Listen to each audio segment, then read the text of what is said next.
Aujourd'hui, je vais ouvrir une parenthèse sur les ellipses. Les ellipses font partie de ce qu'on appelle les coniques, tout comme le cercle, l'hyperbole ainsi que les paraboles. Les coniques sont définis comme étant les courbes d'intersection possibles entre un plan et un cône de révolution. En mécanique céleste, les trajectoires sont des coniques et la plupart de ces trajectoires sont en fait des ellipses. Pour dessiner une ellipse, on utilise la méthode dite du jardinier.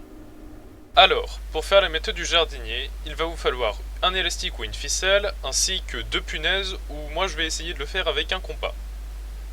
Commencez par placer votre élastique sur votre feuille, puis avec vos punaises, ou si vous êtes comme moi, votre compas, vous allez planter 2 points arbitraires sur la feuille.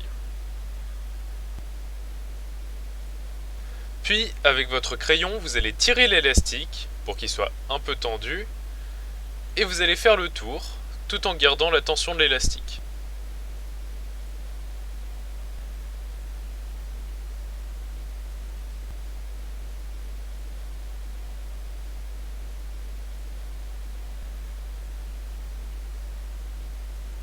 Et voilà, on obtient une ellipse. Alors, elle est loin d'être jolie, mais c'est assez satisfaisant en vue du matériel que j'avais. Les ellipses sont définies par des points caractéristiques. Les 2 points que vous avez utilisés pour tracer votre ellipse s'appellent les foyers. Et à mi-chemin de ces foyers, on a le centre de l'ellipse qui est un point de symétrie centrale. En astronomie, comme un des 2 foyers correspond au corps central d'une trajectoire, on définit 2 autres points caractéristiques qui sont l'apoapse et le périapse. Le périapse est le point de la trajectoire le plus proche du corps central et l'apoapse le point le plus éloigné. Passons donc maintenant aux grandeurs qui définissent les ellipses. Le segment de la droite passant par les 2 foyers s'appelle le grand axe.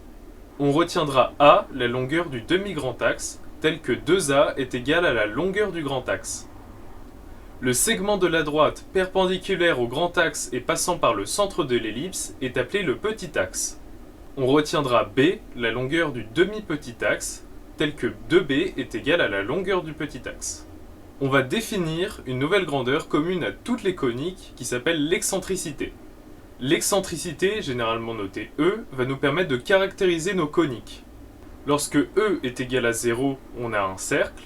Lorsque E est inférieur à 1 mais supérieur à 0, on obtient une ellipse. Lorsque E est égal à 1, on obtient une parabole. Et lorsque E est supérieur à 1, on obtient une hyperbole. Dans l'ellipse, on va définir la distance entre le centre de l'ellipse et un foyer comme étant A fois E. On va également définir le demi-petit axe B comme étant égal à A facteur de racine de 1 moins E carré. L'équation cartésienne d'une ellipse est de cette forme-ci, et l'équation polaire d'une ellipse est de cette forme-là. L'angle θ de l'équation précédente correspond à l'angle envers sur cette figure. En astronomie, cet angle θ est plus généralement appelé F et s'appelle l'anomalie vraie.